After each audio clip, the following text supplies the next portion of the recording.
Hello ವೀಕ್ಷಕರೇ, ಎಲ್ರಿಗೂ ನಮಸ್ಕಾರ. Welcome back to my channel. ನಾನು ನಿಮ್ಮ ನವೀನ್. ನೀವು ನೋಡ್ತಿರೋದು ಚಿಲ್ ಸಿಟಿ ನವೀನ್ ಚಾನಲ್.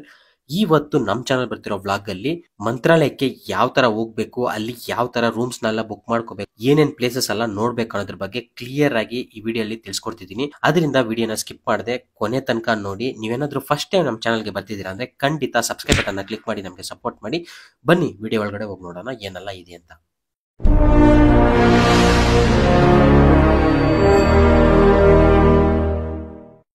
ಮಂತ್ರಾಲಯ ಬಂದು ಬೆಂಗಳೂರಿಂದ 370 ಕಿಲೋಮೀಟರ್ ಆಗುತ್ತೆ. ಆಲ್ಮೋಸ್ಟ್ ನಿಮ್ಗೆ ಕಾರಲ್ಲಿ ಹೋಗ್ತಿದ್ದೀರಾ, ಇಲ್ಲ ಬಸ್ಸಲ್ಲಿ ಹೋಗ್ತಿದ್ದೀರಾ, ಟ್ರೈನಲ್ಲಿ ಹೋಗ್ತಿದ್ದೀರಾ ಅಂದ್ರೂ ನಿಮ್ಗೆ ಮಿನಿಮಮ್ 7 ಅವರ್ಸ್ ಇಂದ 10 ಅವರ್ಸ್ ತನಕ ಜರ್ನಿ ಇರುತ್ತೆ. ಅದರಿಂದ ನೀವು ಮುಂಚೆನೆ ಪ್ಲಾನ್ ಮಾಡ್ಬೇಕಾಗುತ್ತೆ. ನೀವೇನಾದ್ರೂ ಬಜೆಟ್ ಅಲ್ಲಿ ಹೋಗ್ತಿದ್ದೀರಾ ಅಂದ್ರೆ ಖಂಡಿತ ನೀವು ಟ್ರೈನ್ ನ ಚೂಸ್ ಮಾಡ್ಕೋಬಹುದು. ಒಂದೇ ದಿವಸದಲ್ಲಿ ಹೋಗಿ ಬರೋಂತ ಪ್ಲಾನ್ ಸಹ ಇದೆ. ಅದನ್ನ ಆಲ್ರೆಡಿ ನಾನು ಅಪ್ಲೋಡ್ ಮಾಡಿದ್ದೀನಿ, ಹೋಗಿ ಚೆಕ್ ಮಾಡ್ಕೊಳ್ಳಿ. ಡಿಸ್ಕ್ರಿಪ್ಷನ್ ಲಿಂಕ್ ಇರುತ್ತೆ. ಈ ವಿಡಿಯೋದಲ್ಲಿ ಅಲ್ಲಿ ಒಂದ್ ದಿವಸ ಉಳ್ಕೊಂಡು ಅಲ್ಲಿರೋ ಪ್ಲೇಸಸ್ನೆಲ್ಲ ನೋಡ್ಕೊಂಡು ಮತ್ತೆ ಯಾವ ತರ ರಿಟರ್ನ್ ಆಗ್ಬೋದು ಅಂತ ತಿಳಿಸ್ಕೊಡ್ತಿದ್ದೀನಿ. ಮತ್ತೆ ರೂಮ್ಸ್ ನ ಯಾವ ತರ ಬುಕ್ ಮಾಡ್ಕೋಬೇಕು ಅನ್ನೋದ್ರ ಬಗ್ಗೆನೂ ತಿಳಿಸ್ಕೊಡ್ತಿದ್ದೀನಿ. ರೂಮ್ಸ್ ನ ಯಾಕೆ ಬುಕ್ ಮಾಡ್ಬೇಕಂದ್ರೆ, ನೀವು ಅಲ್ಲಿ ಹೋದ್ರೆ ಅಲ್ಲಿ ನಿಮ್ಗೆ ಸಖತ್ತಾಗಿ ಸ್ಕ್ಯಾಮ್ ಮಾಡ್ತಿದ್ದಾರೆ. 2000 ಕಡಿಮೆ ನಿಮ್ಗೆ ರೂಮೇ ಕೊಡಲ್ಲ. ನೀವು ದೇವಸ್ಥಾನ ರೂಮ್ಸ್ ನ ಬುಕ್ ಮಾಡ್ತಿದ್ದೀರಾ ಅಂದ್ರೆ 250 ಇಂದಾನೆ ನೀವು ಆರಾಮಾಗಿ ರೂಮ್ಸ್ ನ ಬುಕ್ ಮಾಡ್ಕೋಬಹುದು. ಅದ್ರ ಬಗ್ಗೆನೂ ಫುಲ್ ಡೀಟೇಲ್ಡ್ ಆಗಿ ತಿಳಿಸ್ಕೊಡ್ತಿದ್ದೀನಿ. ಅದರಿಂದ ವಿಡಿಯೋನ ಸ್ಕಿಪ್ ಮಾಡದೆ ಫುಲ್ ನೋಡಿ.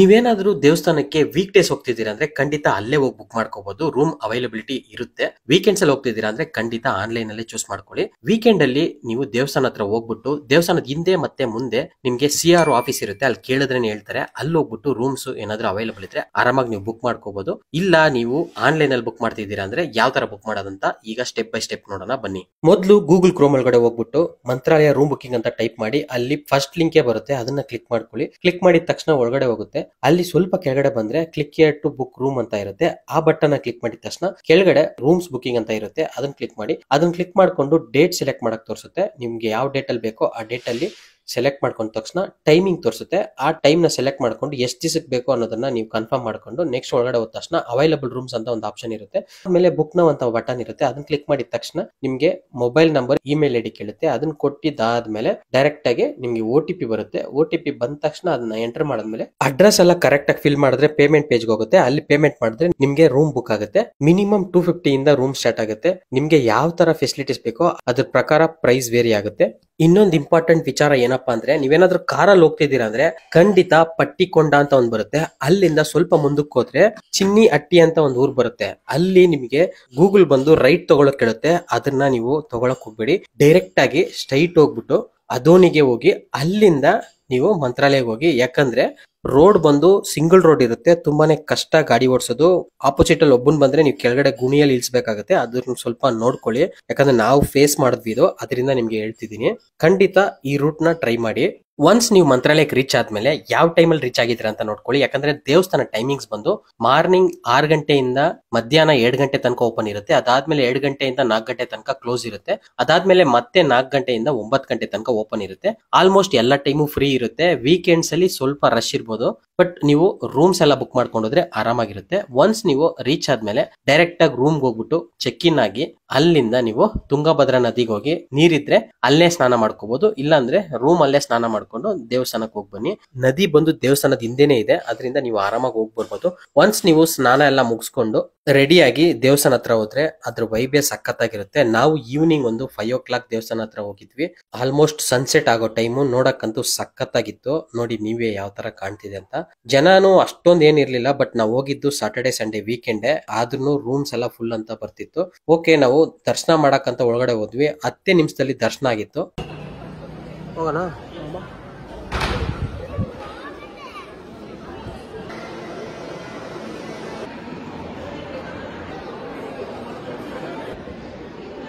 ದೇವಸ್ಥಾನದ ಒಳಗಡೆ ಪ್ರಾಪರ್ ಆಗಿರೋ ಡ್ರೆಸ್ ಕೋಡ್ ನ ಮೇಂಟೈನ್ ಮಾಡಿ. ನೀವು ಒಳಗಡೆ ದೇವ್ರನ್ನ ನೋಡಕ್ ಮುಂಚೆ ಬನೀನು ಮತ್ತೆ ಶರ್ಟ್ ನ ಬಿಚ್ಚಾಕ್ಬೇಕಾಗುತ್ತೆ.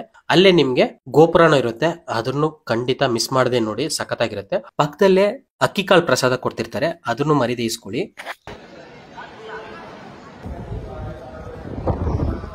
ಒನ್ಸ್ ಈಚೆ ಬಂದ್ಮೇಲೆ ನಿಮ್ಗೆ ಪರಿಮಳ ಪ್ರಸಾದ ಕೌಂಟರ್ ಅಂತ ಪಕ್ಕದಲ್ಲೇ ಇರುತ್ತೆ. ಅಲ್ಲಿ ಹೋಗ್ಬಿಟ್ಟು ಪ್ರಸಾದನ ತಗೊಳ್ಳಿ. ತಗೊಂಡಾದ್ಮೇಲೆ ಅಲ್ಲೇ ಸ್ವಲ್ಪ ಪ್ರಸಾದ ತಿನ್ಕೊಂಡು ಟೈಮ್ ನ ಸ್ವಲ್ಪ ಅಲ್ಲೇ ಸ್ಪೆಂಡ್ ಮಾಡಿ. ನಿಮ್ಗೆ 7 ಗಂಟೆಗೆ ರಥೋತ್ಸವ ಇರುತ್ತೆ. ಆ ರಥೋತ್ಸವದಲ್ಲಿ ಆನೆ ರಥ, ಬೆಳ್ಳಿ ರಥ, ಬಂಗಾರ ರಥ ಅಂತ 5 ತರವಾದ ರಥಗಳಿರ್ತವೆ. ಅದರಲ್ಲಿ ದೇವರನ್ನ ಕೂರಿಸಿ ದೇವಸ್ಥಾನನ ರೌಂಡ್ ಬರ್ತಾರೆ. ಸಖತ್ತಾಗಿರುತ್ತೆ, ಅದನ್ನ ಮಾತ್ರ ಮಿಸ್ ಮಾಡ್ಲೇಬೇಡಿ.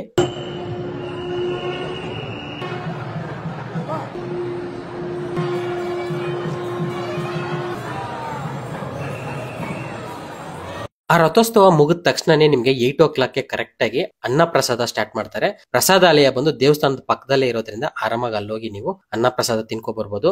ಮಧ್ಯಾಹ್ನ ಟೈಮ್ ಅಲ್ಲಿ ನಿಮ್ಗೆ ಊಟ ಇರುತ್ತೆ.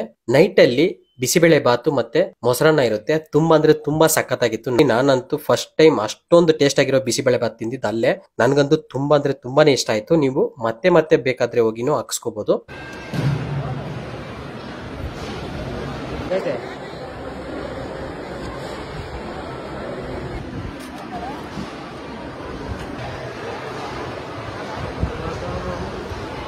ಒನ್ಸ್ ನೀವು ಅನ್ನ ಪ್ರಸಾದ ಮುಗಿಸ್ಕೊಂಡು ಈಚೆ ಬಂದ್ರೇನೆ ನಿಮ್ಗೆ ಬೇಜಾನ್ ಅಂಗಡಿಗಳಿರುತ್ತೆ. ನೀವು ಅಲ್ಲಿ ಶಾಪಿಂಗ್ ಮಾಡ್ಕೋಬಹುದು. ನಿಮ್ಗೆ ದೇವ್ರದ್ದು ಫೋಟೋ ಬೇಕಾದ್ರೆ ಫೋಟೋ, ಮತ್ತೆ ಮನೆಗೆ ಮಂತ್ರಾಲಯದ ಗುರುತು, ಈ ತರ ಎಲ್ಲಾ ಐಟಮ್ಸ್ ಸಿಗುತ್ತೆ. ಆರಾಮಾಗಿ ಪರ್ಚೇಸ್ ಮಾಡ್ಕೊಂಡು ನೀವು ದೇವಸ್ಥಾನ ಪಕ್ಕ ಹೋದ್ರೆ ನೈಟ್ ಅಲ್ಲಿ ದೇವಸ್ಥಾನ ಪಳ ಪಳ ಅಂತ ಮಿಂಚ್ತಿರುತ್ತೆ. ಆ ಲೈಟ್ಸ್ ಅಲ್ಲಿ ದೇವಸ್ಥಾನ ನೋಡಕ್ಕೆ ನಿಮ್ಗೆ 2 ಕಣ್ ಸಾಲಲ್ಲ, ಅಷ್ಟೊಂದು ಸಖತ್ತಾಗಿರುತ್ತೆ.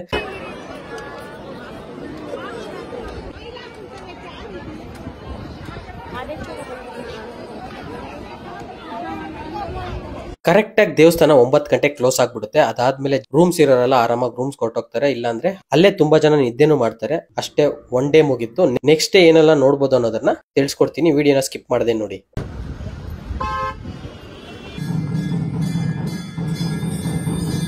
ಮತ್ತೆ ನೆಕ್ಸ್ಟ್ ಡೇ ಬೆಳಗ್ಗೆ ಬೇಗ ಎದ್ದು ದೇವಸ್ಥಾನದ ಪಕ್ಕದಲ್ಲೇ ವೆಂಕಟೇಶ್ವರ ಸ್ವಾಮಿ ದೇವಸ್ಥಾನ ಇದೆ, ಅದನ್ನ ನೋಡ್ಕೊಳ್ಳಿ. ನೋಡಕ್ಕೆ ಸೂಪರ್ ಆಗಿರುತ್ತೆ. ಅದ್ರ ಪಕ್ಕದಲ್ಲೇ ನಿಮ್ಗೆ ರಾಘವೇಂದ್ರ ಸ್ವಾಮಿ ಅವರ ಪಾದ ಇರುತ್ತೆ. ಅದು ಒಂದು ಮನೆಯಲ್ಲಿ ಇರುತ್ತೆ. ಅವ್ರ ಮನೆಯಲ್ಲಿ ಪರ್ಮಿಷನ್ ಕೇಳ್ಬಿಟ್ಟು ನೀವು ಹೋಗಿ ನೋಡ್ಕೊ ಬರ್ಬೋದು. ಅದನ್ನ ಮುಗಿಸ್ಕೊಂಡು ನೀವು ಸುತ್ತಮುತ್ತ ಸ್ವಲ್ಪ ದೇವಸ್ಥಾನಗಳನ್ನೆಲ್ಲ ಸುತ್ತಾಕ್ಬೇಕಂದ್ರೆ ಆಟೋನ ಯೂಸ್ ಮಾಡ್ಬೋದು, ಇಲ್ಲ ಕಾರಲ್ಲಿ ಹೋಗಿದ್ರೆ ಆರಾಮಾಗಿ ಕಾರ್ನ ಯೂಸ್ ಮಾಡ್ಕೊಳ್ಳಿ. ಫಸ್ಟ್ ನಿಮ್ಗೆ ಸಿಗೋ ದೇವಸ್ಥಾನ ಬಂದು ಶ್ರೀ ಅಭಯ ಆಂಜನೇಯ ಸ್ವಾಮಿ ದೇವಸ್ಥಾನ. ಇದು ಮಠದಿಂದ ಬರೀ 1 ಕಿಲೋಮೀಟರ್ ದೂರದಲ್ಲೇ ಇದೆ.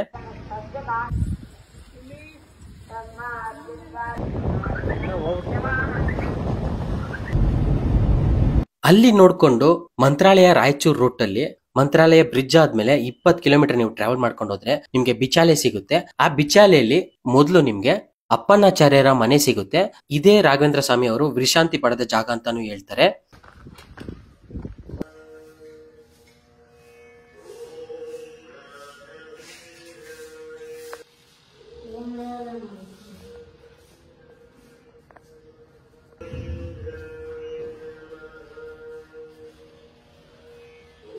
ಇಲ್ಲಿ ನೋಡ್ಕೊಂಡು 500 ಮೀಟರ್ ಸ್ವಲ್ಪ ಮುಂದಕ್ಕೆ ಹೋದ್ರೆ ನಿಮ್ಗೆ ಏಕಶಿಲಾ ಬೃಂದಾವನ ಸಿಗುತ್ತೆ.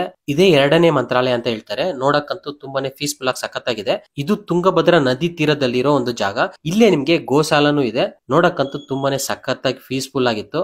ನೀವು ಮಂತ್ರಾಲಯಕ್ಕೆ ಹೋಗ್ತಿದ್ದೀರಾ ಅಂದ್ರೆ ಖಂಡಿತ ಇಲ್ಲಿ ಬಂದು ವಿಸಿಟ್ ಮಾಡಿ.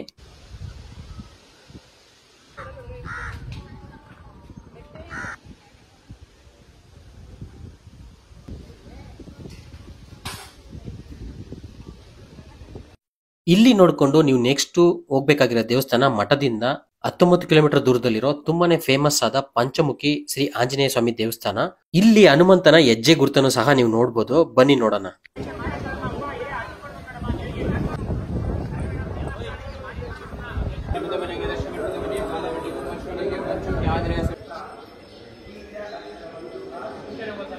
ದೇವಸ್ಥಾನದ ಒಳಗಡೆ ಹೋಗ್ಬೇಕಾದ್ರೇನು ಅಲ್ಲಿನೂ ನಿಮ್ಗೆ ಪಾದ ನೋಡ್ಬೋದು. ಬಟ್ ಅಲ್ಲಿ ಕ್ಯಾಮ್ರಾ ಅಲೌಡ್ ಇಲ್ಲ ಅನ್ನೋದಕ್ಕೋಸ್ಕರ ನಿಮ್ಗೆ ಅದನ್ನ ತೋರ್ಸಕ್ಕಾಗಲ್ಲ. ನೀವೇ ಅಲ್ಲೇ ಹೋಗಿ ನೋಡ್ಬೇಕಾಗತ್ತೆ. ಇಲ್ಲಿಂದ ಇನ್ ಸ್ವಲ್ಪ ಮುಂದಕ್ಕೆ ಹೋದ್ರೆ ನಿಮ್ಗೆ ಒಂದು ಲಕ್ಷ್ಮೀ ದೇವಸ್ಥಾನನೂ ಇದೆ. ಅದನ್ನ ನೋಡ್ಕೊ ಬರೋಣ ಬನ್ನಿ. ಅದು ಜಸ್ಟ್ ಒಂದು 500 ಮೀಟರ್ಸ್ ಮಾತ್ರನೇ ಆಗುತ್ತೆ ಇಲ್ಲಿಂದ ಹೋಗಕ್ಕೆ. ನಿಮ್ಗೆ ಹೋಗೋ ದಾರಿಲಿ ನಿಮ್ಗೆ ಒಂಥರ ಡಿಫ್ರೆಂಟ್ ಆಗಿರೋ ಕಲ್ಗಳನ್ನ ನೋಡ್ಬೋದು. ನೋಡಿ, ನೋಡಕ್ಕೆ ಒಳ್ಳೆ ಬೆಡ್ ತರ ಕಾಣ್ತಿದೆ, ಮತ್ತೆ ವಿಮಾನ ತರ ಕಾಣ್ತಿದೆ.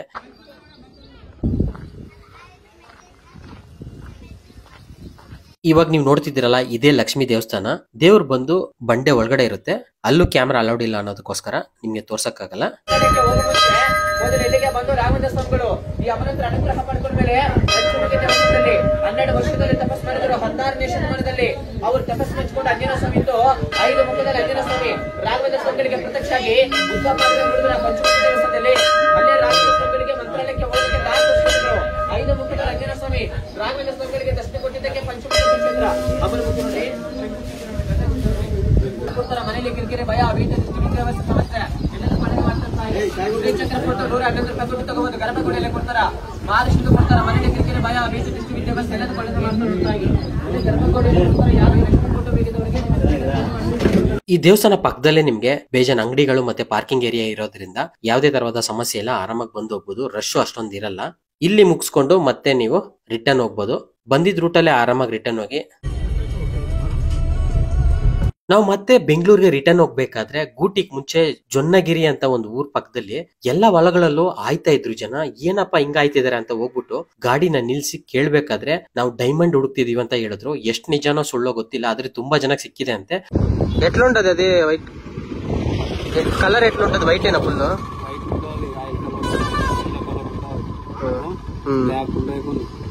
మన జాతులు ఎన్ని ఉన్నాయో అన్ని రకాలు ఉంటాయి, ప్యూర్ వైట్. ಅವ್ರು ಕೇಳಿದ್ಕು ಸಿಕ್ಕಿದೆ ಅಂತ ಹೇಳ್ತಿದ್ದಾರೆ. ಸರಿ ನ್ಯೂಸ್ ಅಲ್ಲಿ ಚೆಕ್ ಮಾಡೋಣ ಅಂತ ನಾನು ಸುಮ್ನೆ ಯೂಟ್ಯೂಬ್ ಅಲ್ಲಿ ಹೊಡೆದ್ ನೋಡಿದ್ರೆ ತುಂಬಾ ಜನ ಇದ್ರ ಬಗ್ಗೆ ವಿಡಿಯೋ ಮಾಡಿದ್ದಾರೆ. ಸರಿ ಓಕೆ ಇದ್ ನಿಜಾನೇ ಇರ್ಬೋದಂತ ಅಲ್ಲಿರೋರ್ನ ಇನ್ನೊಬ್ಬರನ್ನ ಕೇಳಿದೆ. ಅವ್ರ ರಿಲೇಟಿವ್ ಗೆ ಸಿಕ್ಕಿದೆ ಅಂತ ಹೇಳಿದ್ರು. ಮತ್ತೆ ಫೋನ್ ಅಲ್ಲಿ ಆ ಇಮೇಜ್ ನು ತೋರಿಸ್ತಿದ್ರು ನನ್ಗೆ. 2 కోట్లు. ఓహో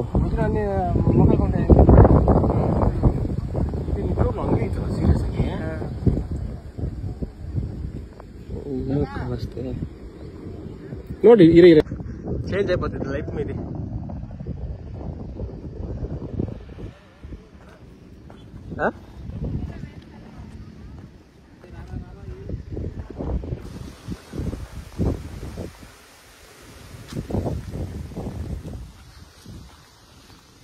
ಯಾವ ಹೊಲದಲ್ಲಿ ನೋಡಿದ್ರೂ ಜನ ತುಂಬಾನೇ ಹುಡುಕ್ತಿದ್ರು. ನಾವು ಸ್ವಲ್ಪ ಹೊತ್ತು ನೋಡಿದ್ವಿ, ನಮ್ಗೇನು ಸಿಗ್ಲಿಲ್ಲ. ಸರಿ ಹಿಂಗ್ ಹುಡ್ಕೊಂಡಿದ್ರೆ ಬೆಂಗಳೂರು ಹೋಗಕ್ಕಾಗಲ್ಲ ಅಂತ ಡೈರೆಕ್ಟ್ ಆಗಿ ಮತ್ತೆ ಕಾರಲ್ಲಿ ಬಂದು ಕುತ್ಕೊಂಡು ಆರಾಮಾಗಿ ರಿಟರ್ನ್ ಜರ್ನಿನ ಸ್ಟಾರ್ಟ್ ಮಾಡಿದ್ವಿ. ಇಷ್ಟೇ ಈ ವಿಡಿಯೋ ಏನಾದ್ರು ನಿಮ್ಗೆ ಇನ್ಫಾರ್ಮೇಟಿವ್ ಅನ್ಸಿದ್ರೆ ಖಂಡಿತ ನಿಮ್ ಫ್ರೆಂಡ್ಸ್ಗೆ ಮರಿದೆ ಈ ವಿಡಿಯೋನ ಶೇರ್ ಮಾಡಿ. ನೀವೇನಾದ್ರೂ ಫಸ್ಟ್ ಟೈಮ್ ನಮ್ಮ ಚಾನಲ್ಗೆ ಬರ್ತಿದ್ದೀರಾ ಅಂದ್ರೆ ಖಂಡಿತ ಸಬ್ಸ್ಕ್ರೈಬ್ ಮಾಡೋದು ಮಾತ್ರ ಮರಿಬೇಡಿ. ಮುಂದಿನ ವಿಡಿಯೋದಲ್ಲಿ ಮತ್ತೊಂದು ಒಳ್ಳೆ ಕಂಟೆಂಟ್ ಜೊತೆ ನಿಮ್ ಮುಂದೆ ಬರ್ತೀನಿ. ಅಲ್ಲಿವರೆಗೂ thank you so much, bye.